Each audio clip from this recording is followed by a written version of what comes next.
अस्सलाम वालेकुम नाजरीन, उम्मीद है आप सब खैरियत से होंगे। आज हम आपके लिए एक निहायत ईमान फरूज और हैरान कन वाक़या लेकर आए हैं जो तारीख में एक खास मकाम रखता है। ये वाक़या है ताबूत सकीना का एक ऐसा मुक़द्दस संदूक जिसे अल्लाह की तरफ से बनी इसराइल के लिए एक निशानी बनाया गया था।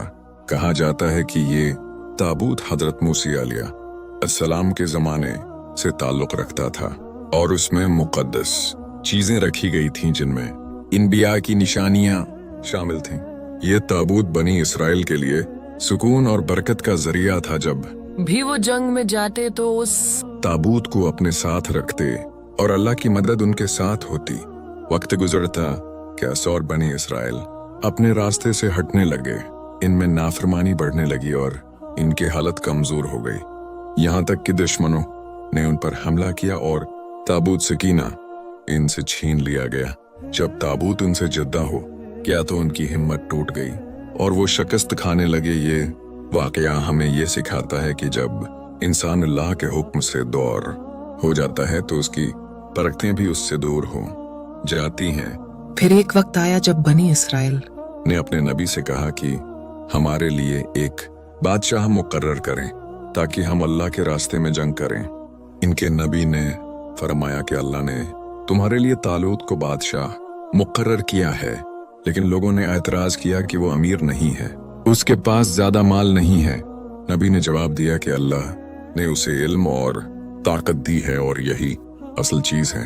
फिर अल्लाह की तरफ से एक निशानी दी गई कि जब तुम्हारे पास ताबूत सकीना वापस आ जाएगा तो ये इस बात की अलामत होगी कि तालूत ही तुम्हारे बादशाह हैं। फिर एक हैरान कुन वाकया हुआ कि फरिश्ते ताबूत सकीना को उठा कर लाए और उसे बनी इसराइल के सामने रख दिया गया। जब उन्होंने ये निशानी देखी तो वो मान गए कि तालूत ही उनके बादशाह हैं। उसके बाद तालूत ने एक लश्कर तैयार किया और दुश्मन के मुकाबले के लिए निकले। रास्ते में एक दरिया आया और तालूत ने अपने लश्कर का इम्तिहान लिया कि जो शख्स उस दरिया से ज्यादा पानी पिए का वो मेरे साथ नहीं चलेगा। सिर्फ वही लोग साथ रहें कि जो सब्र करेंगे। बहुत से लोग इस आजमाइश में नाकाम हो गए और सिर्फ थोड़े लोग बाकी रह गए, लेकिन यही लोग सच्चे और मजबूत ईमान वाले थे।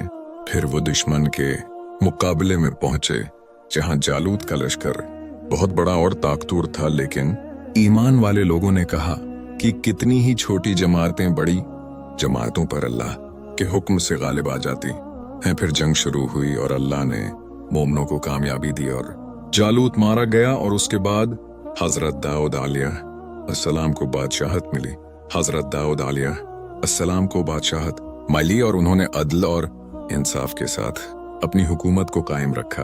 अल्लाह ने उन्हें ज़बूर अता फरमाई और उनकी आवाज में ऐसी तासीर रखी कि जब वो अल्लाह की हमद करते तो पहाड़ और परिंदे भी उनके साथ जिक्र करते थे। वो निहायत बहादुर और अल्लाह के नेक बंदे थे। वक्त गुजरता क्या और उनके बेटे हजरत सुलेमान अलैहिस्सलाम भी जवान होने लगे और बचपन ही से इनमें हिकमत और दानाई नमाया थी। हजरत दाऊद अलैहिस्सलाम अपने बेटे को देखकर खुश होते थे और उन्हें इल्म और इंसाफ की तालीम देते थे। एक वक्त आया जब हजरत दाऊद अलैहिस्सलाम का इंतकाल हुआ और हजरत सुलेमान अलैहिस्सलाम को बादशाहत मिली। अल्लाह ने उन्हें एक ऐसी हुकूमत अता की जो दुनिया में किसी और को नहीं दी गई थी। उनके पास इंसानों के साथ जन्नात और परिंदों का लश्कर भी था और सब उनके हुक्म की ताबत है।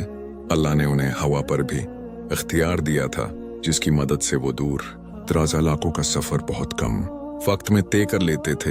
हजरत सुलेमान अलैहिस्सलाम हमेशा अल्लाह का शुक्र अदा करते थे और कभी गुरूर नहीं करते थे। वो जानते थे कि ये सब अल्लाह की अता है। एक दिन वो अपने लश्कर के साथ सफर कर रहे थे। जब वो एक वादी में पहुंचे तो एक चिवंटी ने अपनी कौम को कहा कि अपने घरों में दाखिल हो जाओ, कहीं ऐसा ना हो कि सुलेमान का लश्कर तुम्हें नुकसान पहुंचा दे। हजरत सुलेमान अलैहिस्सलाम ने ये बात सुन ली और मुस्कुरा दिए और अल्लाह का शुक्र अदा किया कि उसने उन्हें ये समझ दी। उसके बाद एक परिंदा हिदहद उनके पास आया और उसने एक नई खबर दी। उसने बताया कि एक कौम है जो सूरज की इबादत करती है और उनकी हुक्मरान एक औरत है जिसे मलका सबा कहा जाता है। हजरत सुलेमान अलैहिस्सलाम ने उसे एक खत भेजा और उसे अल्लाह की तरफ बुलाया। जब ये पैगाम मलका सबा तक पहुंचा तो वो हैरान रह गई और उसने अपने दरबारियों से मशूरा किया। फिर उसने फैसला किया कि वो हजरत सुलेमान अलैहिस्सलाम के दरबार में जाएगी। हजरत सुलेमान अलैहिस्सलाम ने अपने दरबार में पूछा कि कौन है जो उसका तख्त यहाँ ला सकता है। एक जन ने कहा कि वो ये काम कर सकता है, लेकिन एक और शख्स ने कहा कि वो ये काम पलक झपकने से पहले कर सकता है। और देखते ही देखते तख्त हजरत सुलेमान अलैहिस्सलाम के सामने मौजूद था। जब मलका सबा दरबार में पहुंची तो वो हैरान रह गई और उसने सच को पहचान लिया और अल्लाह पर ईमान ले आई। ये वाकया हजरत सुलेमान अलैहिस्सलाम की अजमत और अल्लाह की कुदरत को जाहिर करता है। वक्त गुजरता गया और हजरत सुलेमान अलैहिस्सलाम अपनी हुकूमत को इंसाफ और हिकमत के साथ चलाते रहे। वो हमेशा लोगों के दरमियान इंसाफ करते और हर मुश्किल का हल हिकमत से निकालते थे। उनकी जिंदगी का हर पहलू हमारे लिए एक सबक है कि इंसान को हमेशा अल्लाह का शुक्र गुजारना की ताकत और माल में हमें भी अपनी जिंदगी में अल्लाह की अताअत करनी चाहिए और उसके रास्ते पर चलना चाहिए। यही कामयाबी का असल रास्ता है। नाजरीन, उम्मीद है आपको ये ईमान अफरोज कहानी पसंद आई होगी। अगर आपको ऐसी मजीद इस्लामी वीडियोस पसंद हैं तो चैनल को सब्सक्राइब करें, वीडियो को लाइक करें और अपने दोस्तों के साथ जरूर शेयर करें। अल्लाह हम सबको सही रास्ता दिखाए। आमीन।